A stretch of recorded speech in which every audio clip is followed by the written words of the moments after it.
relative reproductive special, like Top Gear, only less funny or more. I don't know. I'm excited. I'm almost nervous about this episode. No pressure, man. It's just time tracking. It's probably not a good time to be at a loss for words, right? Recording a podcast is about the worst time to be lost for words. I guess we start with follow-up. Yeah, I mean, that's how these things go, I guess. We're seasoned experts, apparently. You can start follow-up this time. Okay. We have some follow-up. Episode 4 is actually live, and we're recording this after episode 4, which is something we only discovered you need to do right before recording this the last time. So I'm lucky, I guess. Here we go. Yeah. I think we signed off the edit for episode 4, and then the next day, Coda decided they wanted to go live. So I'm claiming it. It's the curse. We have the power now. Yep. Yeah, we totally have the power. We have the ability to make changes in the universe. I like it. Very, very small changes, but it's okay. A lot of people are pressing make it live, which is a good thing to do. I like that. As for direct episode feedback, I think I'm happy with the way I tried to describe my rule. We haven't done anything more as we promised we would, but maybe one day, we said from the start, this is a best effort. So yeah, as my mind works though, I have put it in a little bit of an incubator section in my mind, and it has been nagging at me ever since we recorded that. So like I told you last time, actually, I don't know if we've talked about this on the podcast, but like I've told you in the past, my mind works in almost like it needs puzzle pieces to fill in a small section, and then something sparks, and then I go into a fever, and I'll get something out in no time. Yeah. I think you mentioned that in one of the first episodes, actually. I think so, yeah. So I'm kind of waiting for that puzzle piece to drop, and then something will click in my mind, and I'll have an answer for you. Okay, great. Any feedback from your side? Not really. We were trending. Oh, yeah? In the Apple podcast, would you call it, store? The South African store, I think is what they call it. Okay. Yeah, we were number 1 in tech, and at one point number 13 overall. Bam!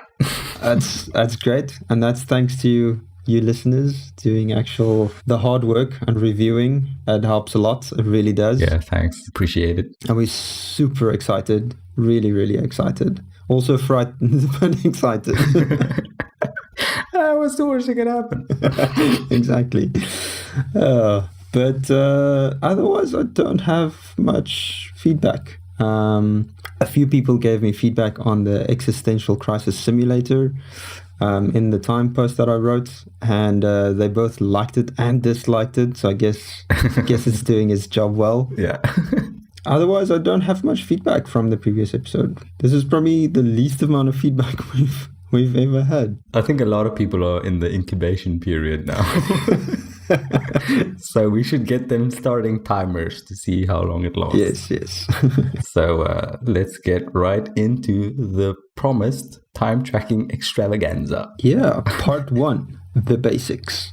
Oh, yeah, part 1. So, Jacob, why do you time track? Well, a lot of reasons. Mainly because I'm a data guy, so I just really like having data on things that I do. But also, let me be honest, I tried time tracking twice. The first time it didn't stick because I overdid it. So I went super specific on everything I want to track. And I found some interesting results. I found mostly that brains are really bad at estimating or reconciling how long something has taken or is going to take. So you know that feeling where if something's really easy, time feels like it fast forwards. So you'll do something and then next time you look at your watch, it's 3 hours later. Yep. That happens a lot. Or the inverse of that, which is where something is really difficult and annoying and it just feels like you're not getting anything done. And you look at your watch, then it'll feel like it's been hours, but meanwhile it's been a couple of minutes really. So I think brains just aren't really good with time at all. It's more on an activity and the effort level involved with that. So if you start time tracking, you will definitely be surprised at how long you spend doing some things and how quickly you do other things. Yep. How about you? What interesting things did you find when you first started time tracking? Yeah, likewise, time tracking was a love-hate relationship in the beginning. I really didn't like doing it at all. So I would always retroactively try and remember what I did, and that's just terrible. Like, it's not accurate at all. It's so bad. But one of the main reasons was because I was permanently employed, and I just, to be honest, I didn't really care because it wasn't affecting my bottom line. Yeah. Which sounds horrible, but that's just kind of how it is if you're a specific kind of person. And the moment I started self-employment, immediately it was affecting my bottom line. I had to know how much time I was spending on stuff so that I could bill hours, because at the time I was still charging hourly rates. And that kind of led me to first just creating all of the work projects and tracking against work projects. And then I realized I'm working way too much. Let's start tracking family time. And then I started tracking time that I spent with family. And that escalated into setting up basically a broader set of categories that I track all of my time into. And I guess this kind of leads us into the next part of our conversation is before you even start looking at time tracking, decide what you want to track. Yeah, definitely. So set either categories or just, if you're starting with just tracking work time, decide, okay, this is the clients that I want to track for, and these are the projects for these clients that I want to track to. Everyone's system is always different. Like, there is no universal category system that works for everyone. So you're going to have to go sit down and write out what you think your set of... So some people refer to these as buckets. Like, what are your buckets that you catch your time into? I tend to think of them as streams flowing from a river. So I see my time as like a river running down to a waterfall. And if I don't siphon some of that water into the plantations that I want to grow, then all of that water will just go down the waterfall and I won't see it again. Ah, nice. Yeah. I have a little drawing that I did for... I'll send it to you on... Let me send it to you quick. You can put it in the show notes. It's actually going to be in my post that I'm going to write about this as well. Just gives you kind of a visual idea of how my mind sees this. Always the visual man. Oh, yeah, that looks cool. I basically think of my time as these, or my categories as these sluices next to the river, and I need to manage them. And you can't just flood all of your fields at the same time. You kind of have to manage them appropriately, because even though that river looks like it's abundantly full, it's not always that full. Yeah. Sometimes there's not enough water to water all of those plantations. You have to manage it on a daily basis. Those are also the categories that I track my time in: the career and education, personal development, family, health and fitness, love and relationships, finances, fun and recreation, and friends and social life. So when we go for a braai at a friend's place, I actually start a timer that I'm spending time with this person. So I can, in my toggle, go and search for a person's name, and I can see how much time I've spent with this person over the last whatever month, year, whatever. So I can get an idea of time that I spent with friends. It's quite broad, and I like it that way because I can always decide at the time, even though my family is maybe with me, what is my priority at this time? Am I spending time with friends or am I spending time with my family? I usually track towards the one that I haven't tracked in a while. Okay. So if I'm leaving work and I go home, then I start that I'm spending time with just family. It's general family time. If I'm spending time with my wife alone, then it goes into love and relationships. If I spend time with a single friend, then that goes into friends and social life. If I go to a braai with my family, then obviously I have tracked more family time recently, so I'll track that time into friends and social life. Okay, yeah. The thing is, if you set up Siri shortcuts and all that kind of stuff, like we're going to talk about that stuff in a bit, it's really easy to kick off a timer as you're going towards the place. Yeah. I did for a while also track travel time. I do have some systems still for that, but only for long travel. For the shorter travel stuff, I just bundle it in. Like going to the person, I just track that as time. The pre and post times. Like for instance, exercising. I'm going to, before I start the exercising, I'm not going to wait just before I start the timer.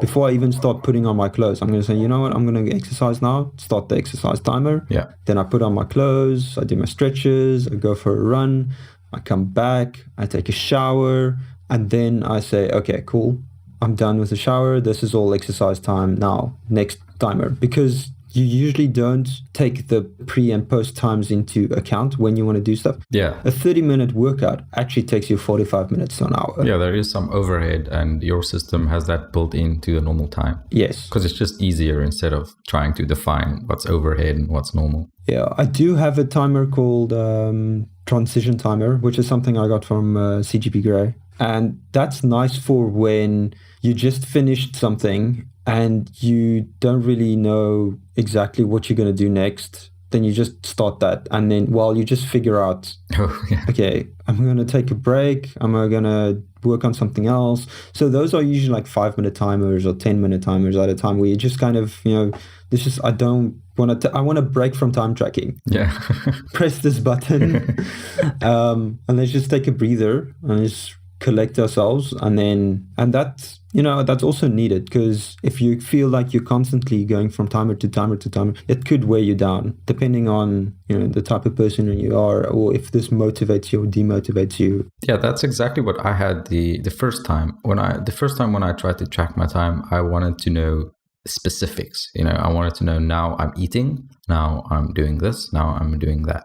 And that didn't work at all. It was pretty demotivating to see that yesterday I spent 4 hours watching TV or something like that, right? Yeah. So that didn't really stick for me.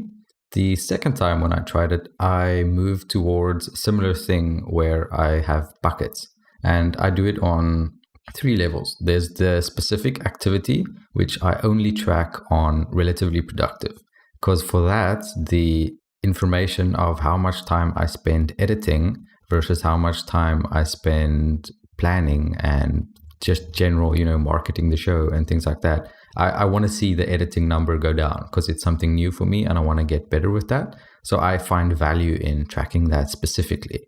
But everything else in my life, I track just what Togo calls a project. So these projects will be, I'm doing development, I'm sleeping in, or I'm reading. So these projects then all goes into what Togo call clients. Now, I don't actually have clients because it's just my personal life and time tracking. So I use these clients as the big bucket. So my big buckets are health and fitness, career and education, and hobbies and interests. So there's 2 in each of them because they're sort of overlapping, and I just found it the easiest way to track using that. So just basically everything has a project, and that project is in a big bucket. Only relatively productive is specific enough to have an included activity in the project, right?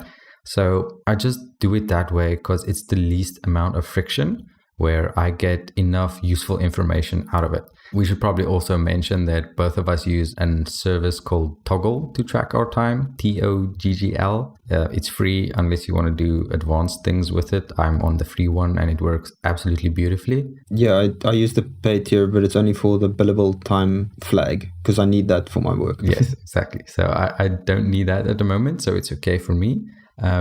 And then on the desktop apps for Toggle, there is a setting which is your default timer. So if you just press go on it, then it starts tracking something. Mine is set to general development, which is what I mainly want to be doing when I'm at my computer, right? So that means it's effortless for me to just go click start, the timer's running, I can get on with whatever I wanted to do. Similarly, I've got an iOS shortcut on my tablet, which is just swipe down, press the button, it starts tracking reading, which is the main thing I want to do on my tablet. So that way I never have to think about what should I be doing next, when's the last time I tracked this, scroll down the list, find it, click start. I want to remove as much of that effort as possible. And so far it's been working really great using these specific activity, project, and then the big bucket type categories for me. Yeah, so I just pulled up my toggle here quickly. So my clients are actually clients because I have clients. Yeah. But then I also have a client that's called tracking, and that's where I bundle all of the other personal stuff into. So my project is then my category. So I'll have a category for relationships and family, and that's then so family, for instance, is a project. Okay. Yeah. I do like that you've moved it up one level.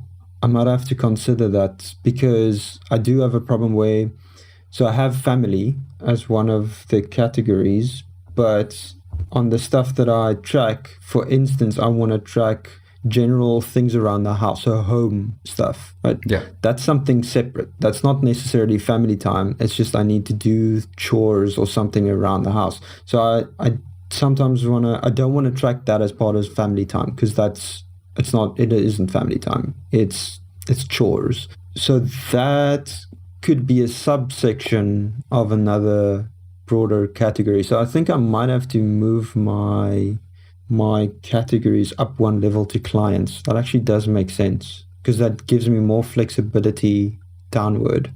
Yeah, a recent example, my day yesterday, I'll include this in the show notes. Everything I tracked yesterday didn't have a description because I didn't work on Relatively Productive yesterday. So yesterday I did a little bit of general development.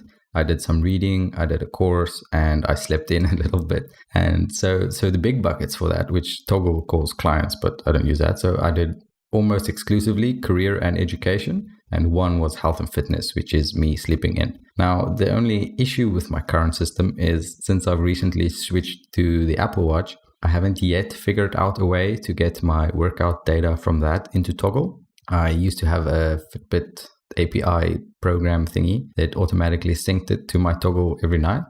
So I am missing some data there, but I'm not too fussed about it at the moment because I don't really pay that much attention to how long I work out. As long as I just go, I'm pretty happy at this moment. Yeah, I don't have a free answer for you.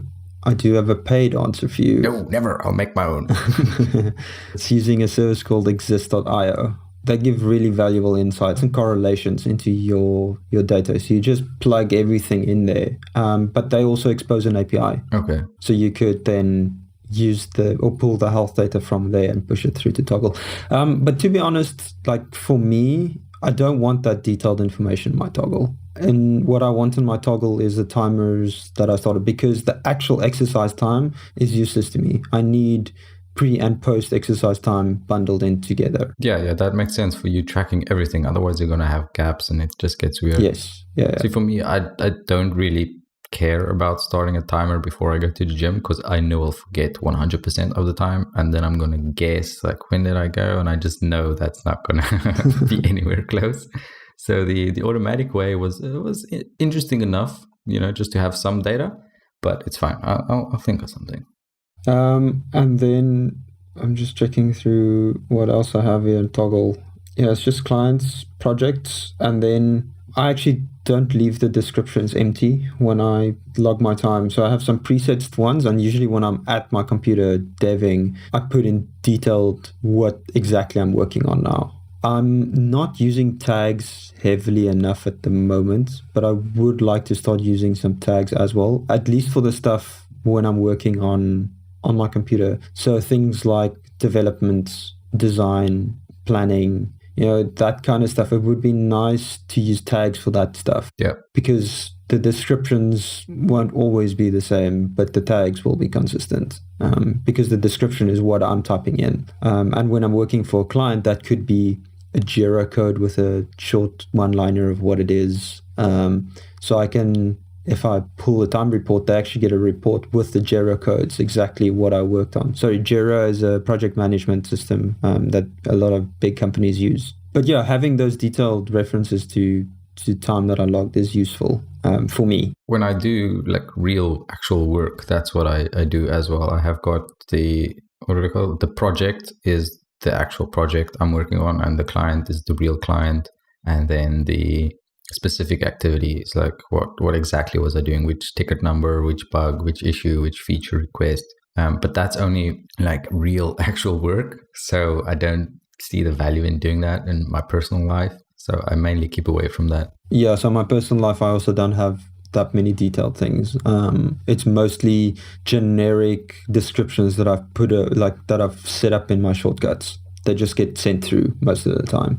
And on the desktop, if I need to start a timer there, most of the time it'll autofill or suggest the correct one, and I'll just pick it from the list when I type it in. Yes. Oh, I should probably also mention I should have done this earlier. I only track my personal productive time.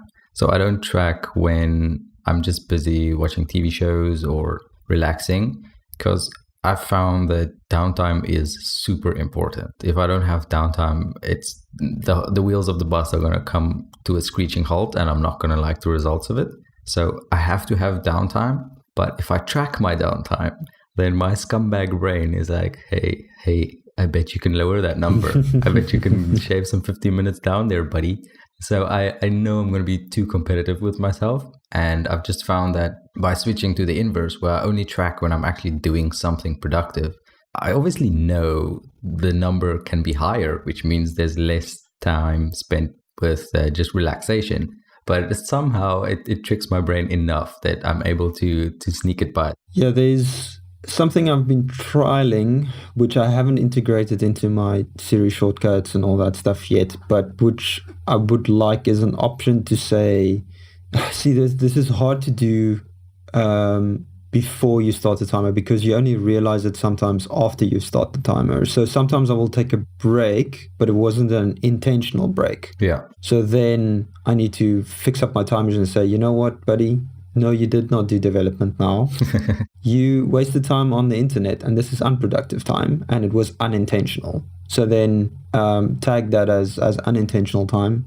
And then by default, if it's not tagged as unintentional, I would just assume it is intentional. Okay. Yeah. And then there's another thing I've been playing around with, which I haven't implemented yet, but it's been in the back of my mind, is I don't know if you've heard of the END system, END. No. So basically, when you plan your day, you want to have a good balance of things that are energizing, neutral, and draining. So END.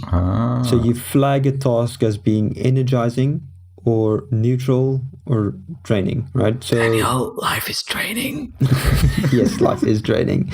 But for instance, something like 4 hours of development, that's draining. So then to balance things out again, you have to do like 30 minutes to an hour of something energizing again. Yeah. So I really want to get like a live thingy that shows me, like a gauge that shows me on a dashboard that shows me what my current state is based on energy level. Yeah, that's cool, actually. Because you can get that if you just flag everything with energizing, draining, or neutral, then you can do that. It's super easy math. Yeah, and especially if you've got a big data set like the past year, then it's pretty easy to actually make predictions on, hey, if you spend another hour on this, you're going to have to spend this long recharging. Exactly. I like that. I'm going to have to build up that data set because I don't have it at the moment. I could retroactively go and update all of my client work tasks and toggle to training, and then go and take all of my breaks and make them energizing. And that should give me a fair baseline. Yeah, on my system, I can ballpark it because I track the project is development. So I can just mark that whole project as training. Yeah. And I can make like reading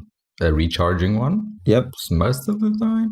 Yeah, it's cool. I like this idea. It might be worth playing. I don't know if you've heard of the app LifeSum. I think you linked it to me once. Okay, so LifeSum, they used to have this really cool widget. Sorry, they're not called widgets. What's the thing on the Apple Watch? Complication. They used to have this really cool complication where it was like the outline of a little man silhouette. So it's just like you see on a toilet door. Yeah. And then based on the food that you track, it will deplete through the day. So you'll eat breakfast, you log your breakfast, and then it's like full color. And then during the day, if you haven't eaten, it kind of depletes over time. And then it fills up again. if you eat something. So it's like managing your energy throughout the day. They removed it. They now have I think just a completion thing. I don't use it anymore, so I'm not sure. But I really like that idea, having a little gauge, just a visual gauge of like, you know what, how am I feeling right now? That is, sometimes it's not that easy to gauge, how am I actually feeling right now? Because you've been stuck into like some difficult problem that you've been trying to solve, and you threw 4 hours at it, and you in flow states, and then it's sometimes difficult to just pause and reflect and think, you know what, buddy, you're tired. Yeah, should I take a break, or you should be taking a break now, because you're probably not that productive right now. Yeah. I've been toying around with that. I think this could be one of the little tools that we can write, that we can put out there, so people can plug in their own toggle, and we'll look for a energizing, neutral, and draining tag, and kind of build out that little... I really think there's value in building out some kind of dashboard that we can make available to relatively productive listeners. Yeah, that would be really cool. Since we're both devs, I think we should do that. Yeah, I like dashboards. I've got one of my own, which is super sleek. Yeah, I have a very basic one, but it's not like most of my projects, various states of disarray. But I think, if you slap the backend together, that pulls some data from Toggle and gives me some JSON, then I can build a nice little front end. Yeah, that's easy. We can do that quick. Famous last words. If you're enjoying this episode and want to show your support, try starting a timer and tracking the time it takes you to share this podcast with a friend. Dun, dun, dun, dun. Okay, let's get into the types of triggers we have. We have already mentioned we use the desktop app. I also use the iOS app on my phone, and it is a pure disaster on the tablet, so don't even bother with it on your iPad. And then I also use the iOS shortcuts. I've got a couple of custom ones. The main ones are start my reading timer without me having to do anything. It's one click. And then I've also got stop whichever running timer is going. So that's really useful for me as well when I switch devices or anything. I just scroll down, stop, and then it tells me like this timer is running. It's been going this long. Do you want to stop it? Yes or no? So that's also a kind of feedback thing when I have to check that, like, did I actually remember to start the timer? I often use that just to go, stop, is there something? Yes, okay, I did it. And then I also have a new one, which is check how much time I have read today. So that's me being lazy when it's a tough day and I'm just struggling through getting that hour in. I can just use that to see, okay, I've got 10 more minutes to go, and then I can call it. And then my most advanced would be the web task IO.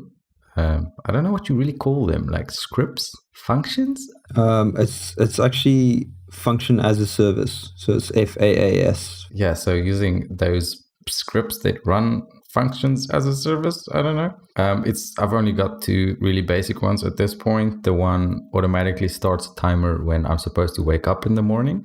So it's my job to wake up and hit that stop timer iOS shortcut I have.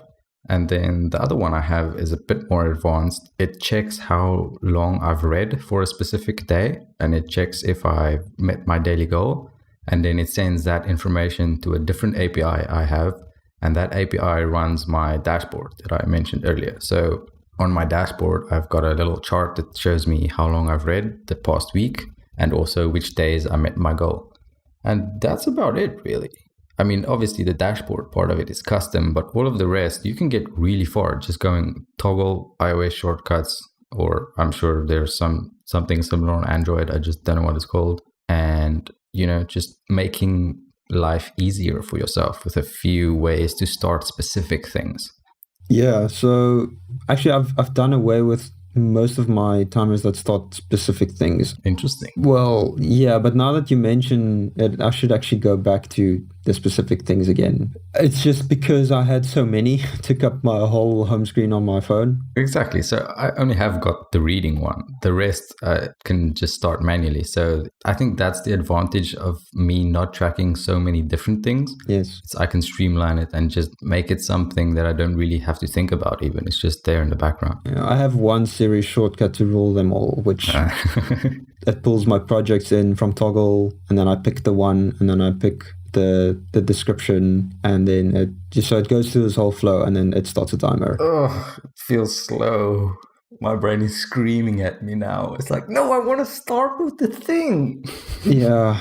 No, I hear you. But it works. I mean, you've got a lot more data to track. So obviously, you're going to need more information at your fingertips. I need Toggle to be my source of truth because that's when I add a new client. And if I add a new client there, I don't want to then also go and add a new client on my phone because not all of my client time is always in front of the computer. Sometimes I have to go out for a meeting, and then that I need to track against that. Now, driving there, depending on if they're paying for it or not, like driving there isn't included. So I need to track that separately. So it is a little bit more complicated. I've got 3 types of triggers for myself. This is in general how I manage my life. I've got 3 types of triggers. I've got schedule triggers, action triggers, and location triggers. So schedule triggers is, like you said, webtask.io. I also have 2 web tasks at the moment. The one is my sleeping in timer. It literally just checks, is my sleeping timer running at 5 a.m.? If it is, start sleeping in timer. And then when I start my morning ritual timer, it will obviously then stop. If I start my morning ritual timer before 5 a.m., then obviously it won't run because it won't see the sleeping timer running. The other one is a very advanced one, which pulls all of the data from Toggle and GitHub and compiles like a data set that it pushes to an API, which the September 0 feeds that data into the project pages with those little, what I call them. Then you get the nice stats of how many hours and how many pushes and all of that. Yes. So that one is quite a beast. Then my other scheduled triggers are just my calendar events and due. So sometimes if something goes off in due, like weekly review, then I will start the weekly review timer if I'm actually going to do the review. So those are just reminders to myself, and obviously calendar events that notify me that's time for a meeting so I block out all my time in the calendar, but not all of those have notifications to go off. Only meetings have notifications that go off. So I manage my meetings in a specific calendar. And then action triggers, that's Siri shortcuts, the Toggle. Sometimes I'll use a Toggle mobile app if I'm tracking something unique that I haven't tracked before, but that's very rare because the app isn't that great. And then I, on a daily basis, use the Toggle desktop app because when I'm in front of my laptop, which is most of the day, then I'm using that to switch between timers on the projects that I'm working on.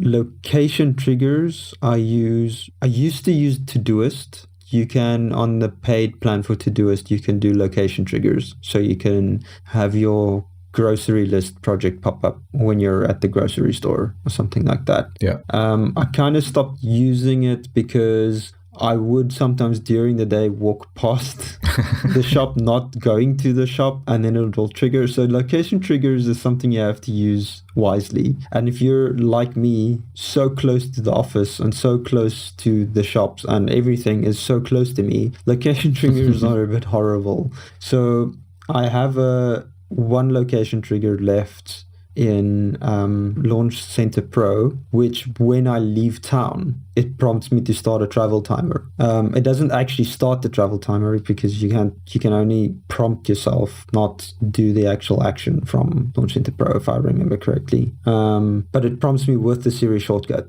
So it says, hey, trigger this, and then I go and trigger it. Okay, that's cool. So that's mostly high level how I stick to time tracking. There's a lot of room for improvement. I do need to think more action orientated and also device orientated because some timers or trackers I'll never need on all of my devices. Yeah. That one single Siri shortcut, I could maybe simplify that into 2, one for my iPad and one for my phone, because then I can remove a lot of stuff from my phone, which I don't need there. Interesting. Giving me something to think about. All about removing the friction. Yeah, it's all about removing friction. I think at this point, the only reason this works for me still is because time tracking is so ingrained in my life. I don't mind the little bit of resistance because it is totally a habit. Yeah. Like it is 100% a habit already. Yes, I'm with you on that. So I'm on the flip side, but I agree. So I 100% don't mind the specific information I'm losing on not tracking as many activities. But the result I get back from it is so worth it. I just can't see not tracking my life at this point. Yeah, no, it's true. Like reviewing and making sense of the data is one of those things where I've been putting it off because it feels like such a big thing to tackle. Yeah. I also really don't do a lot with it, actually. It's just... I feel I can do so much more. Yeah, there's a lot of room for improvement. I've got like almost 3 years worth of detailed 24/7 time of my life. I mean, that's a gold mine. Exactly. The only thing I do is they send you those weekly report emails. I like looking at those. It's a nice reminder of just, hey, how did this week go? And then I just quickly think, how did I think it went? So I just compare those two in my mind really quickly. And it's cool. Now I'm having a race with myself to see if I'm reading more or if I'm doing more general development each week. So that's a little face-off I'm having with myself. Reading is in the lead for 2 weeks straight. Oh, so wow. That's really cool. Now for me, dev is way ahead. Well, that's not counting work dev. So not project dev. It's just personal project dev. I see. And then at the end of the month or every couple of months, I will go into the toggle reports section and I'll just go have a play and see how many hours did I spend on certain things. And it's cool. You can even, I think I've been tracking this way for almost a year. I think it's about 8-9 months at this point. And even in that, I can start seeing trends. So I think it's going to get more interesting the more data I get. But already, like within 6 months, you'll have cool data about yourself that you never thought, to think about unless you have it. Even after 1 week, it will blow your mind. Yeah, I mean, of course. You'll actually see, maybe even after a day, like you'll see, oh man, I'm not working as much as I thought I was. Yeah, I think it goes in stages. There's these shocks you'll get. So when you first start doing it, the first day is going to be, wow, I waste a lot of time. Yeah. And then the first week is going to be, I did not think I spent this much time on these specific things. And then it just it all bundles together and you're going to see some trends. Yeah. We went through categories, types, triggers. So the tools, I feel like we kind of scattered it all over the place. But actually, that's fine. That's maybe the best way to talk about it. Right. So there's like a short disclaimer. We both use, well, you should probably know this by now, but we're both Apple users. So we use iPhone and Apple Watch exclusively. We don't really have any idea of the kind of tools like maybe a Siri shortcuts alternative for Android. Toggle will work anyway. So Toggle you can use on Android and iOS and desktop and Mac everywhere and browser. The Launch Center Pro that I mentioned, that is only iOS. I don't know of an alternative for Android either. So basically what I'm trying to say, if you're an Android user and you have answers to any of these questions, we have a Reddit that we haven't punted yet, where you are welcome to come and leave comments and suggestions for other listeners, because it would be really nice to have a discussion around this stuff and maybe share a few more details. We can share some shortcuts. We can share tools and apps and web task scripts. If you've got cool web task scripts that you want to share with people, the best place to do that is on our Reddit. Yeah. The link will be in the description. Yes, that's well said. And smash like and subscribe.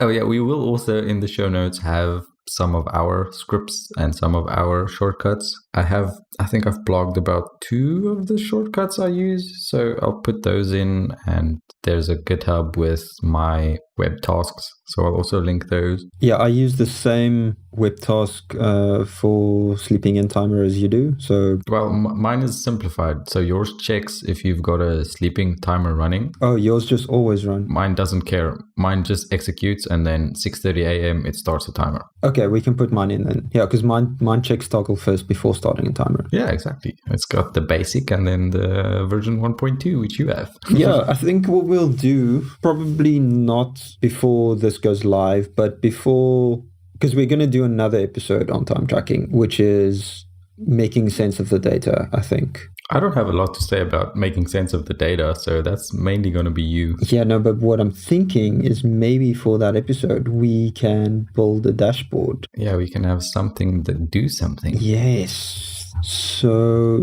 homework, our first homework for listeners, start tracking your time. We'll have something cool for you where you can plug your Toggle API key in, and we'll be able to give you some cool stats, maybe a little dashboard, some insights. We'll and it won't be a one-off thing. I think it'll be something that we build out and kind of maintain, because we'll build out something that gives value to both of us as well. Yeah, because that's the only way we'll stick to it. exactly. But in the process, it would be cool to build out something that can give value to everyone. So go to toggl.com, sign up, and start tracking your time.